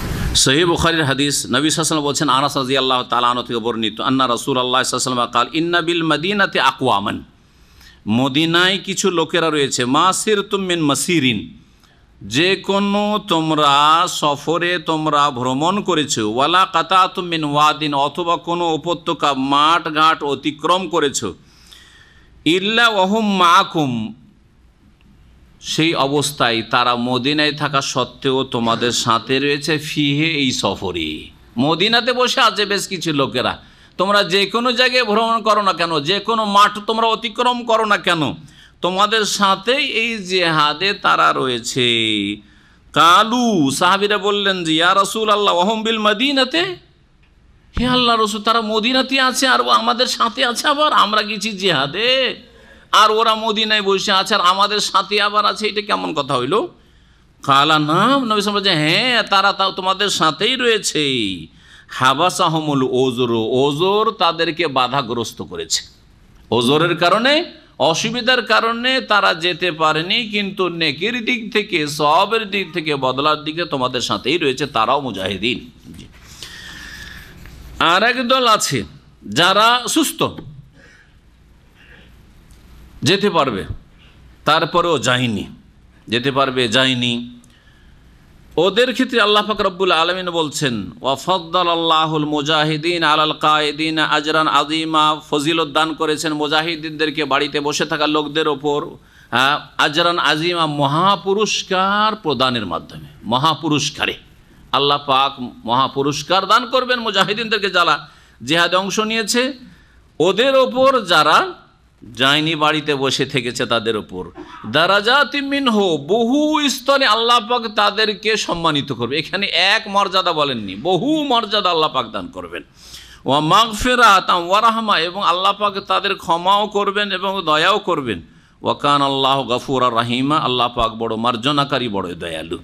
তাহলে এই শেষ অংশে মুফাসসিরিনগণ বলছেন, বোঝানো হয়েছে যারা ওজর নেই তারপরেও থেকে গেল, অথচ তাদের যাওয়াটা তাদের জন্য কল্যাণ ছিল, ইসলামের জন্য কল্যাণ ছিল, যারা গেল না তাদের উপর, যারা মুজাহিদিন গিয়েছে সশরীরে জানমাল দিয়ে জিহাদ করে, তাদেরকে বহু মর্যাদায় আল্লাহ পাক সম্মানিত করেছেন। তারপরে মহান আল্লাহ ইরশাদ করছেন, ইন্নাল্লাযীনা তাওয়াফাহুমুল মালায়েকাতু যালিমি আনফুসিহিম ক্বালু ফীমা কুনতুম ক্বালু কুন্না মুস্তাযআফিনা ফিল আরদ। এই আয়াত হচ্ছে অসহায়, দুর্বল, যারা সংখ্যাগরিষ্ঠ কাফেরদের এলাকায় বসবাস করে, তাদের কথা আল্লাহ পাক রব্বুল বর্ণনা করেছেন। তারা দুই রকমের হইতে পারে, একদল অসহায়, সেখান থেকে বের হতে পারছে না, কোনো রাস্তা পাচ্ছে না, কোনো উপায় দেখছে না, একদল। আর একদল হচ্ছে যে তারা পারবে ওখান থেকে অন্য জায়গায় চলে যেতে, যেখানে গিয়ে দ্বীনি শিক্ষা লাভ করতে পারবে, সেখানে গিয়ে দ্বীন পালন করতে পারবে, সেখানে গিয়ে দিন ইসলামের খেদমত করতে পারবে, ইসলামের প্রচার প্রসার করতে পারবে। তারপরেও কাফেরদের মাঝে দুনিয়ার স্বার্থে থেকে গেল, তাদেরকে আল্লাহ পাক জালেম বলে আখ্যায়িত করেছেন। জি, আয়াতটি তাফসীর করি আর তারপরে তখন বর্তমান যে অবস্থা মুসলিমদের সে সম্পর্কে কিছু কথা বলার চেষ্টা করব। আল্লাহ পাক বলছেন, ইন্নাল্লাযীনা তাওয়াফাহুমুল মালায়েকাতু যালিমি আনফুসিহিম, নিশ্চয়ই ফেরেশতারা যেসব লোকদেরকে তাদের নিজেদের উপর জুলম করা অবস্থায়, ফেরেশতারা যাদের আত্মা গ্রহণ করেছেন, যাদের রূহ কবজ করেছেন, ফেরেশতারা যাদেরকে মৃত্যুদান করেছেন তাদের নিজেদের উপর জুলম করা অবস্থায়, মানে জালেম হয়ে তারা মারা গেছে, জালেম হয়ে তারা মারা গেছে। আল্লাহ জালেমি আনফুসিহিম মানে অন্যদের উপর জুলম করে, নিজের উপর জুলম করেছে। এর থেকে বোঝা গেল যে যারা অমুসলিম এলাকায় বসবাস করে স্বেচ্ছায় দুনিয়ার গরজে, অথচ মুসলিম এলাকায় হিজরত করে যেতে পারবে, তারা হচ্ছে জালেম। তারা হচ্ছে জালেম। কার উপর জুলুম করলো?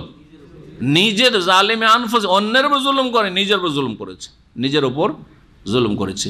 আর ভারতে যে মুসলিমদের ওপর হিন্দুদের যে জুলুম অত্যাচারগুলি হয় অধিকাংশ ক্ষেত্রে, যেটাকে সাম্প্রদায়িক দাঙ্গা বলা হচ্ছে, এটি মিথ্যা কথা। সাম্প্রদায়িক দাঙ্গা কাকে বলে সংজ্ঞায়? সাম্প্রদায়িক দাঙ্গা মানে দুই দলই মারামারিতে লেগেছে, এ দলও মারছে ওই দলও মারছে। হ্যাঁ, মুসলিম না নিরীহ বেচারারা কোন রকম করে যান বাঁচাবার চেষ্টা করছে, ওদেরকে গিয়ে প্ল্যানিংয়ের সাথে মারছে, আর বলবেন সাম্প্রদায়িক দাঙ্গা। এটা সাম্প্রদায়িক দাঙ্গা না, এটা হচ্ছে তাদের পক্ষ থেকে জুলম অত্যাচার। এই জুলমের শিকার কারা হয়, ক্ষতিগ্রস্ত কারা হয়? যারা শহরে হিন্দু মহল্লাতে বাস করবে, কাফেরদের এলাকায় বাস করবে। কি জন্য জানেন? এক শ্রেণী ফাসেক মুসলিমের রয়েছে, দুনিয়াদার পেট পূজারী মুসলিমের রয়েছে। আরে মুসলিমদের এই মহল্লাগুলি নোংরা, মুসলিমদের এলাকাগুলি পরিষ্কার পরিচ্ছন্ন নাই, মুসলিমদের এলাকাগুলিতে ওই রকমের ফ্যাসিলিটির সুযোগ সুবিধা নেই, যার ফলে এক দুইজন, একটা দুটা ঘর, পাঁচটা ঘর, আর হাজার হাজার কাফেরদের মাঝে বসবাস করছে। দেশ থেকে অন্য দেশে না যেতে পারেন যদি হিজরত করে, কমপক্ষে এক এলাকা থেকে আর এক এলাকা হিজরত করা ফরজ মনে রাখবেন। যেখানে আপনি আপনার ইমান ইসলাম ঠিক রাখতে পারছেন না, আপনার সেখানে ইজ্জতের হেফাজত, আপনার ধন সম্পদ, আপনার ইজ্জত আবরু, আপনার স্ত্রী, আপনার ছেলে মেয়ে, আপনার মা বোনের ইজ্জত আবরু হেফাজত করতে পারছেন না, সেখানে রিস্কে রয়েছে, ঝুঁকিতে রয়েছে, এইরকম জায়গায় বসবাস করবেন দুনিয়ার স্বার্থে জালেম। এদেরকে আল্লাহ কি বলছেন? জালেমি আনফুসিহিম, নিজেদের ক্ষতি করেছে। এরা যদি ওই অবস্থায় মারা যায় তো জালেম। হ্যাঁ, মুসলিম এলাকায় বসবাস করছেন, কিন্তু এমন প্ল্যানিং করা হইল, প্ল্যানিং করে বাইরে থেকে হায়ার করে নিয়ে এসে, ধার করে নিয়ে এসে, কারণ স্থানীয় হিন্দুরা আবার চেনে, সুতরাং স্থানীয় হিন্দুরা হয়তো মারবে না, তখন বাইরে থেকে 200-400 কিলোমিটার দূর থেকে নিয়ে আসা হচ্ছে, এইসব প্ল্যানিং হচ্ছে, নিয়ে এসে মারা, যাতে করে না চিনতে পারে। চিনলে না মায়া হবে, চিনলে না যে এই লোকগুলি আমাদের মারছে, এরা তো আমাদের প্রতিবেশী ছিল, দূর থেকে নিয়ে আসা হচ্ছে। এইরকম করে যেমন মুসলিম মেজরিটি এলাকায়, মুরাদাবাদে, মিরাটে, ভাগলপুরে, এইরকম গুজরাটে, যেসব মুসলিম বেল্ট, যেখানে মুসলিমরা শক্তিশালী হয়েছে, ব্যবসা বাণিজ্য তাদের হাতে রয়েছে, অথবা মুসলিম সংখ্যা গরিষ্ঠ রয়েছে, এইসব এলাকায় প্ল্যানিংয়ের সাথে মারা হচ্ছে। এইরকম ক্ষেত্রে তখন জালেম হবেন না, কারণ আপনি মুসলিম এলাকাতে বসবাসের চেষ্টা করেছেন। কারণ এর চাইতে বেশি হিজরতের রাস্তা খোলা আছে কি? প্রশ্ন এটা খোলা আছে? কোন দেশে হিজরতের রাস্তা খোলা আছে বলেন? হ্যাঁ, বাংলাদেশে বর্মার কয়টা লুকি তো নিতে পারেন না, পারছেন? ধাক্কা দিয়ে আবার বিদায় করে দিচ্ছেন। হ্যাঁ, নেকড়ে বাঘ, হ্যাঁ, কুকুর শৃগালদের হাতে আবার ওইদিকে যা। হ্যাঁ, যে বার্মার জালেম কুকুর শৃগাল হিংস্র পশু এই বুদ্ধিস্টের হাতে ধাক্কা দিয়ে নারী পুরুষদেরকে বিদায় করে দিচ্ছেন।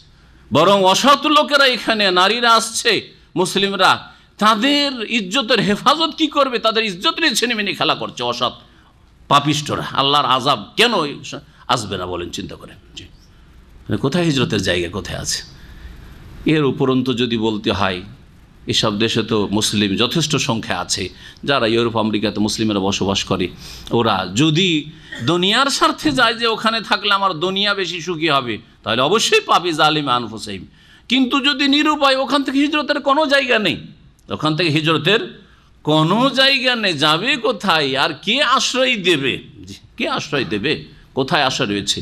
এই দুনিয়া, বিশাল দুনিয়াকে সংকীর্ণ করে দেওয়া হয়েছে বর্তমান যুগে। সুতরাং এই বিষয়টি সম্পর্কে মনে রাখতে হবে যে যারা হিজরত করতে পারছে, আর হিজরত কয়েক স্তরে রয়েছে, এই বিষয়টি আপনাদের সামনে আমি একটু বিস্তারিত তুলে ধরি। হিজরতের বিষয়টি যেহেতু আয়াতে আসছে, আর হিজরত না করলে গুনাহগার কখন গুনাহগার হবে? হিজরত কয়েক রকমের। একটা হিজরত হচ্ছে একেবারে কুফরি এলাকা থেকে, যেখানে ইসলামের একটু আগে যেমন বললাম জামাত, জুমা, মসজিদ আর দ্বীনি শিক্ষা, এগুলো মৌলিক বিষয়, এগুলো হচ্ছে সর্বনিম্ন ইসলামের বিধিবিধান কায়েম করা। যে ইসলাম শিখতে পারছেন, ইসলাম শিখতেও পারছেন না, অথবা কিছু শিক্ষা যদি ঘরে বসে শিখে নেন তো নামাজ পড়তে পারছেন না, জামাত করতে পারছেন না, জুমা কায়েম করতে পারছেন না, মসজিদ কায়েম করতে পারছেন না, হিজরত ফরজ। হিজরত এই ক্ষেত্রে ফরজ যদি কোনো রাস্তা থাকে তাহলে, আর যদি রাস্তা না থাকে তাহলে তখন বলবো মোস্তাদাফিন, অসহায়। তখন তাদেরকে কি বলা হবে? অসহায়। যখন মক্কায় কিছু অসহায় ছিল, আল্লাহ পাক তাদেরকে ব্যতিক্রম বুঝে আল্লাহ এদেরকে মাফ করবেন। 2 নম্বর হিজরত আল হিজরাত মিন বেলাদিল বেদাতে, বেদাতি এলাকা থেকে হিজরত করা। জি হ্যাঁ, সুফিদের এলাকা, যেখানে আপনাকে শিরকুফরি করতে হবে, কবর মাজারে অংশ নিতে হবে, হ্যাঁ, মুরিদ হতেই হবে, ওরসে যেতেই হবে, চাঁদা বা মাজারে দিতেই হবে। বেদাতি এলাকা, জাতিতে মুসলমান কিন্তু বেদাতে ভরা। তো বেদাতি এলাকা থেকে সুন্নতি এলাকাতে হিজরত করতে হবে। এটা হচ্ছে দ্বিতীয় হিজরত। তৃতীয় হিজরত হচ্ছে আল হিজরাত মিন বেলাদিন গালাবা আলাইহাল হারাম, এমন এলাকা থেকে, এমন দেশ বা শহর থেকে হিজরত করা যেখানে হারাম বিস্তার লাভ করেছে, হালালভাবে জীবনযাপন খুব মুশকিল। কিন্তু আমি যদি এখান থেকে কিছু দূর সরে যাই বা অন্য কোথাও সরে যাই, সেখানে হালালভাবে জীবনযাপন করতে পারবো। ওখানে হালাল খাওয়ার কোনো ব্যবস্থা নেই, হালাল রোজগারের ব্যবস্থা নেই। হ্যাঁ, আমার মদের হোটেলে চাকরি করতে হবে, শুকুরের গোস্ত পরিবেশন করা হয় সেই হোটেলে চাকরি করতে হবে, আর পয়সার জন্য চলে গেছেন আপনি পশ্চিমা দেশে ওইসব হোটেলে চাকরি করার জন্য, হারাম। ওখান থেকে হিজরত ফরজ। জি, এইরকমই যদি দেখা যায় এইসব এলাকায় সব গ্রামে সবাই হারাম খায়, এখানে হালাল খেয়ে পেটের ভাত হবে না, আপনি ওই গ্রাম থেকে হিজরত করবেন। যদি মুসলিম দেশে হোক না কেন, এক মুসলিম দেশের এক প্রান্ত থেকে আরেক প্রান্তে হিজরত করতে হবে এমন এলাকা থেকে। 4 নম্বরে, যেখানে হয়তো মসজিদ, ইসলামিক শিক্ষা, জামাত, জুমা এগুলো কায়েম করতে পারছেন, কিন্তু দিনের ক্ষেত্রে মুসলিমকে কষ্ট দেওয়া হচ্ছে, ইজ্জত আবরু নিরাপদ নয়, আপনার মা বোন মেয়েরা নিরাপদ নয়, আপনার ধন সম্পদ সেখানে নিরাপদ নয়, সেখান থেকে হিজরত করতে হবে। এইরকমই আর এক হিজরত হচ্ছে 5 নম্বরের হিজরত আল হিজরাত মিন বালাদিন ইউখাফু মিনাল মারাজ, যদি দেখা যায় যে এই এলাকাগুলির আবহাওয়া দূষিত, এখানে ব্যাপক হারে রোগ বিপদ আপদ ছড়িয়ে আছে, বিভিন্ন রোগ ছড়িয়ে আছে, তাহলে সেখান থেকে হিজরত করবেন। একমাত্র মহামারীর ক্ষেত্রে, প্লেগের ক্ষেত্রে নবী সাল্লাল্লাহু আলাইহি ওয়াসাল্লাম নিষেধ করেছেন। কোথাও যদি মহামারী ছড়িয়ে পড়ে, হ্যাঁ, বসন্ত, আগে যেমন গুটি বসন্ত ছিল, কলেরা, এই রকমের যেগুলো প্লেগ বলা হয়, মহামারী ছড়িয়ে পড়েছে, তখন ওখানে আছেন অলরেডি, ওখান থেকে তখন পালানো যায় না, পালিয়ে গিয়ে অন্য এলাকাকে আক্রান্ত করতে পারেন, এই জন্য নিষেধ করা হয়েছে। কিন্তু যে আগে থেকেই জানেন বা এলাকায় দেখছেন খুব রোগ, আর এখানকার আবহাওয়া ছেলে মেয়েদের জন্য বা পরিবারের জন্য, আমাদের জন্য অশান্তির কারণ হয়ে পড়েছে, তো হিজরত রয়েছে এই ক্ষেত্রে। 6 নম্বর হিজরত হচ্ছে যে এমন এলাকা থেকে হিজরত করা যেই এলাকাতে ইসলাম শিখবেন, ইসলামের কোনো শিক্ষকই পাওয়া যায় না, আলেমের দিন নেই, কার কাছে ফতোয়া নেবেন তাও পাওয়া যায় না, কারো কাছে এলেম শিখবেন, একটা যে দিনের দর্শ শুনবেন তাও নেই, একটা মসজিদ মাদ্রাসাও নেই, শিক্ষা প্রতিষ্ঠানও নেই, ওই এলাকা থেকে হিজরত করতে হবে। আজকাল যদিও এক শ্রেণীর লোক যুক্তি পেশ করতে পারে যে পশ্চিমা এলাকাতে আমরা আছি, ওখানে আলেম না থাকলেও আমরা নেটের মাধ্যমে ইসলাম জেনে নিচ্ছি, কিন্তু নেটের মাধ্যমে ইসলাম জানাই শুধু সবসময় যথেষ্ট নয়, কমপক্ষে কিছু আলেম তো অবশ্যই হইতে হবে, যারা আপনাদেরকে এখানে সরাসরি সশরীরে কোরআন হাদিসের শিক্ষা দেবে। যদি না থাকে তাহলে সেখান থেকে হিজরত করা উচিত।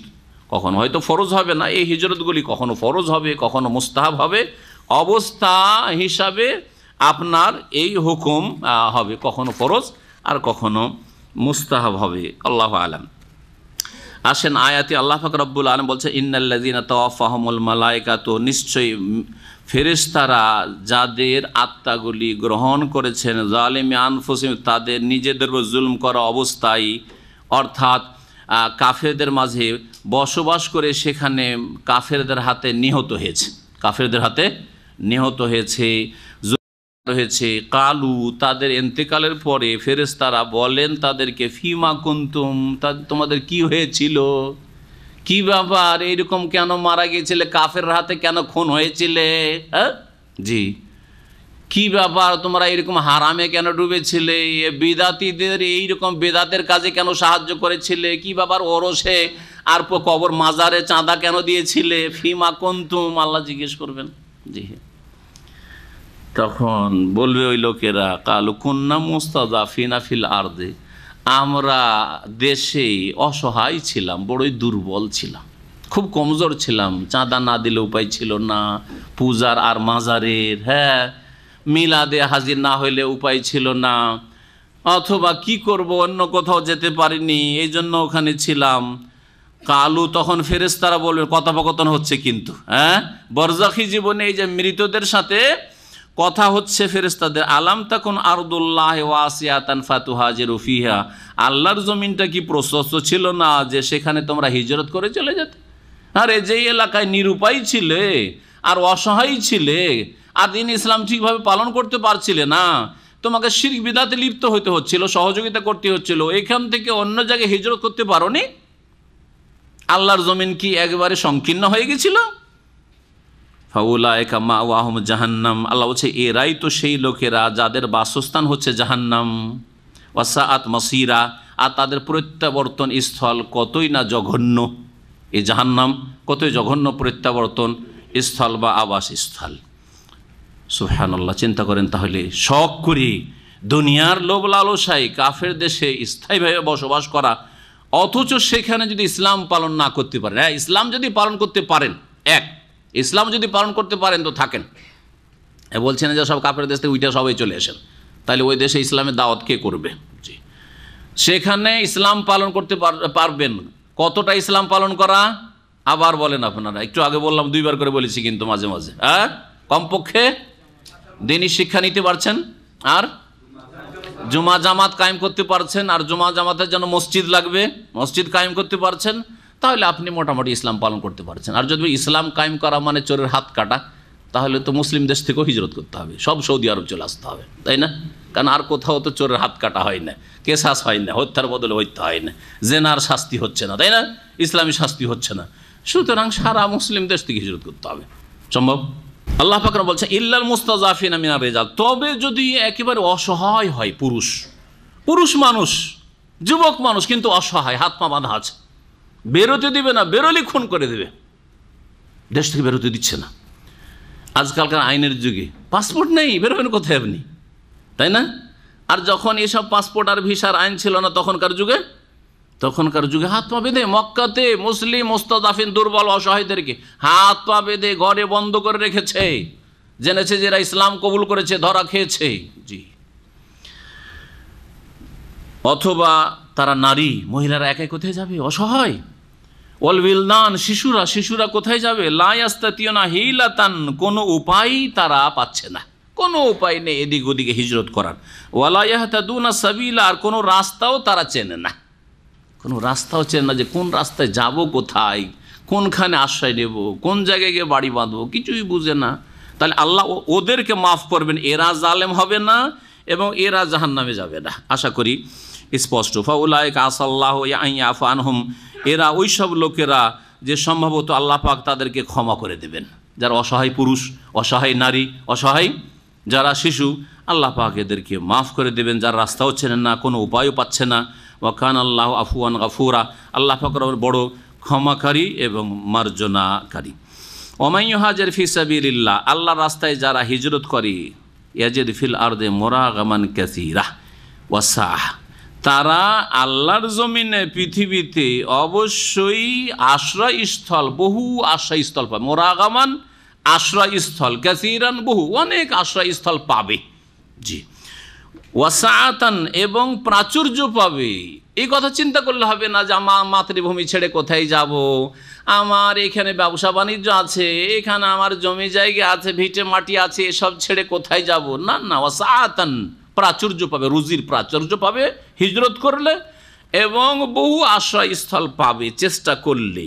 হ্যাঁ জি, তারপরেও যদি দেখা যায় যে না, পাচ্ছে না, যেমন বললাম যে বর্তমান পরিস্থিতিটা ঠিক এইরকম নয় যে যেখানে যাবেন সেখানে অনেক আশ্রয়স্থল পাবেন, এইরকম নয়। আল্লাহ পাক যেন ভালো আমাদের ব্যবস্থা করেন। ওমাই ইয়াখরুজ মিন বাইতিহি মুহাজিরান ইলাল্লাহি ওয়া রাসূলিহি, আর যেই ব্যক্তি নিজের ঘর থেকে বেরোলো আল্লাহর উদ্দেশ্যে এবং রাসূলুল্লাহ সাল্লাল্লাহু আলাইহি সাল্লামের অনুসরণের উদ্দেশ্যে, আল্লাহর ইবাদত বন্দেগী করব, রসুলের তরিকায় চলবো, এই জন্য হিজরত করে বাড়ি থেকে বেরোলো, পেটের জন্য না, পয়সার জন্য না, দুনিয়ার সুখের জন্য না। সুম্মা ইউদরিকুহুল মউত, তারপরে রাস্তাতেই তাকে মৃত্যু পেয়ে গেল, গন্তব্যস্থানে হিজরত করে পৌঁছিতে পারলো না, মক্কা থেকে হিজরত করলো, মদিনা আসতে পারলো না, রাস্তাতে মারা গেল। হিজরতের নাকি পাবে না? পাবে না? আল্লাহ বলছেন পাবে। ওই রকম আপনার নিয়ত ছিল যে আমি এইসব দেশে থাকবো না, কারণ ফিতনার যুগ, এখানে থাকলে আমার দিন ইসলাম মোটেই পালন করতে পারবো না, আমার ছেলে মেয়েকেও মানুষ করতে পারবো না, এগুলো সব বেদিন হয়ে যাবে, সুতরাং আমি হিজরত করি। কিন্তু নিরুপায় আপনি রাস্তাতে হয়তো মারা গেলেন, অথবা আর যেতেই পারলেন না। আল্লাহ পাক বলছেন ফাকাদ ওয়াকা আজরুহু আলাল্লাহ, তার প্রতিদান আল্লাহর কাছে সাব্যস্ত হয়ে গেছে, তার প্রতিদান আল্লাহর কাছে সাব্যস্ত হয়ে গেছে। ওখান আল্লাহ গফুরা রাহিমা, আল্লাহ পাক বড় মার্জনাকারী, বড় দয়ালু। তারপরে 101 নম্বর আয়াতে আল্লাহ পাক কসরের সলাতের কথা বলছেন। কসরের সলাত বুঝেন কি? কসরের সলাত কি? হ্যাঁ, 4 রাকাত বিশিষ্ট নামাজকে 2 রাকাত পড়া। তাহলে কসর চলবে জোহরে, আসরে, হ্যাঁ, এশাই, মাগরিবে চলবে না? 3কে 2 করে নেব, চলবে না?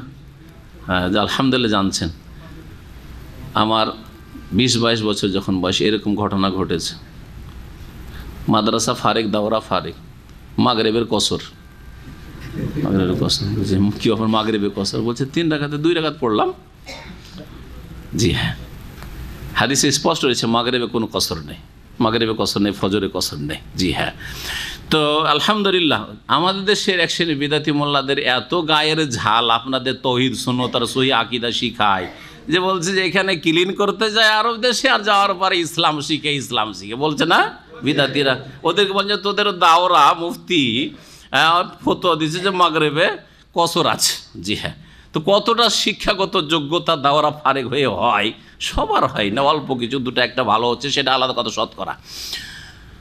আর তারপরে যদি শিক্ষা কাঠামোতেই বিদাত থাকে, ভেজাল থাকে, তাহলে তো আরও বালা মুসিবত। শিক্ষাটাই স্বচ্ছ নয়, পরিষ্কার পরিচ্ছন্ন না, বিদাতযুক্ত শিক্ষা।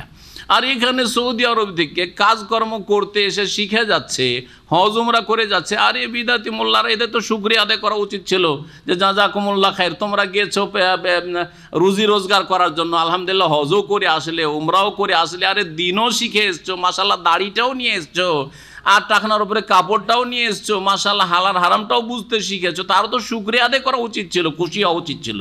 কিন্তু দেখেন, খুশি না হয় আরও না খুশ হয়। জি হ্যাঁ, বিদাতীদের কষ্ট লাগে আপনাদের হেদায়েত হতে। আল্লাহ পাক বলছেন ওয়াইজা দারাবতুম ফিল আরদি, যখন তোমরা ভ্রমণ করবে, সফর করবে জমিনে, পৃথিবীতে সফর করবে। এখানে দারাবা মানে সফর করা। ওয়াইজা দারাবতুম ফিল আরদি, যখন তোমরা সফর করবে আল্লাহর জমিনে, ফালাইসা আলাইকুম জুনাহুন, তোমাদের কোনো গুনাহ হবে না, আন তাকসুরু মিনাস সলাতে, সলাতে যদি কসর করো। সলাতে কসর করলে কি হবে না? কাসর মানে ঘটিয়ে দেওয়া। কাসরের আরবি অর্থ হচ্ছে, কাসর মানে হচ্ছে কি করে দেওয়া, কমিয়ে দেওয়া। এই জন্য বেটের লোককে, খাটোর লোককে কাসিরুন বলে। কি বলে? হ্যাঁ, সাধারণত 3.5 হাতের মানুষ হয়, কিন্তু বেটে খাটো মানুষ 3.5 না 3 হাত 2.5 হাতের, তাই এই জন্য তো না বেটে, অথবা 2 হাতের, আরও কম হলে আরও বেটে বলে। জি হ্যাঁ, তো কসর করা, জি 4 রাকাতকে 2 রাকাত করে দেওয়া। তোমাদের কোনো গুনাহ হবে না যদি সলাতে কি করো, নামাজে কসর করো। ইন খিফতুম আন ইয়াফতিনাকুমুল্লাযিনা কাফারু, যদি তোমাদের আশঙ্কা হয় যে কাফেররা তোমাদেরকে বিপদগ্রস্ত করে দেবে, তোমাদের যদি ভয় হয় যে কাফেররা তোমাদেরকে ফিতনায় ফেলে দেবে, ক্ষতিগ্রস্ত করে দেবে, তাহলে তোমরা কসর করবে। কেমন কথা হইল? আয়াতে তো এটাই বলছে। আজকাল কাফের ভয় আছে নাকি? অন্তত সৌদি আরবে তো ভয় নেই, তাই না? তো এখানে তাহলে কসর নেই? হ্যাঁ, বাংলাদেশে কাফের ভয় আছে নাকি? ভয় নেই? হ্যাঁ, তো মুসলিম মহিলাদেরকে যে হোলি মাখাচ্ছে, আর কিছুই করতে পারছেন, লা হাওলা ওয়ালা কুওয়াতা ইল্লা বিল্লাহ, কিছুই করতে পারছেন না। হ্যাঁ, তো কি বললো? ভয় নেই। হ্যাঁ, ইজ্জত হেফাজতে নাই, মা বোনদের ইজ্জত হেফাজতে নাই, এমন অবস্থা হয়েছে। আল্লাহ পাক এদেরকে হেদায়েত দান করেন। হ্যাঁ, শাসকদেরকে আল্লাহ পাক হেদায়েত দান করেন। এবং এই অপরাধে মুজরিম যে অপরাধগুলি করছে এগুলি কুফরি কাজ, ভালো করে মনে রাখবেন। আর মুসলিমদের এক শ্রেণীর বখাটে ছেলেরা এই শয়তানিগুলি করছে, এরা চরিত্রহীন, লুচ্চা চরিত্রের। এদের উচিত শাস্তি হওয়া উচিত, আর না হলে কিয়ামতের দিন শাসক গোষ্ঠীকে জবাব দিতে হবে। জি, যে মুসলিম প্রধান দেশে যেখানে 90% জন মুসলিম, আর সেখানে হোলি মাখানো হচ্ছে। হ্যাঁ, ভারতও লজ্জা পেয়ে যাবে। ভারতে এইভাবে কখনো যে মুসলিম নারীদেরকে হোলি মাখাবে এরকম রাস্তায়, এরকমটা কখনো দেখা যায়নি। জি, আল্লাহ পাক রব্বুল আলামিন যেন আমাদের হেফাজত করেন এবং মুসলিমদেরকে ইসলামের দিকে ফিরে আসার তৌফিক দান করেন। আর এমনিতে বলবো, জনগণকে বলবো বা মা বোনদেরকে বলবো যে এই হোলির মতো এই নোংরামির এই পূজা, নোংরামির পূজা, কারণ কৃষ্ণ সারা রাত ধরে ধর্ষণ করেছে ওই রাধাকে বা রাধিকাকে, আর যার ফলে এখন রক্তিত হয়ে গেছে, এখন রক্ত ঢাকতে হবে, সেই জন্য রং মাখিয়ে একবার একাকার করে দিল। লুচ্চামি না? হ্যাঁ, জি হ্যাঁ, এই লুচ্চামির ইতিহাস আসলে এটা চরিত্রহীনতার ইতিহাস। তো কথা হচ্ছে যে আল্লাহ পাক রব্বুল যেন আমাদের হেফাজত করেন। মা বোনদেরকে বলবো যে এইরকম অসৎ দিনে, অশুভ দিনে বাড়ি ঘরের বাইরে না যাওয়া উচিত। ইজ্জতের সাথে থাকতে চান তা। আল্লাহ পাক রব্বুল বলছেন, ইন খিফতুম আন ইয়াফতিনাকুমুল্লাযিনা কাফারু, তোমাদের যদি ভয় লাগে যে কাফেররা তোমাদেরকে বিপদগ্রস্ত করে দিবে, তাহলে কসর করলে কোনো গুনাহ নেই। তাহলে বোঝা গেল যে ভয় না থাকলে কসর করা যাবে না। কিন্তু এইটি ফতোয়া কারো না। হ্যাঁ, এই ফতোয়া কারণে একমত ইমাম আবু ইউসুফ থেকে একটি রিওয়ায়াত রয়েছে, তিনি বলছেন যে ভয় থাকলে কসর, আর না হলে কসর না। তো এই ফতোয়া হানাফি মজহাবও মানে নেই, আর কেউ মানেনি, কোনো মজহাবে নেই। বরং কসরের বিধান সকলের জন্য, ভয় থাক আর নাই থাক। তো এই যে অংশটুকু আল্লাহ কোরআনে বলেছেন, এটার উদ্দেশ্য কি? উদ্দেশ্য হচ্ছে যখন এই আয়াতটি নাযিল হয় তখনকার প্রেক্ষাপট বর্ণনা করা, তখনকার পরিস্থিতিটা তুলে ধরা।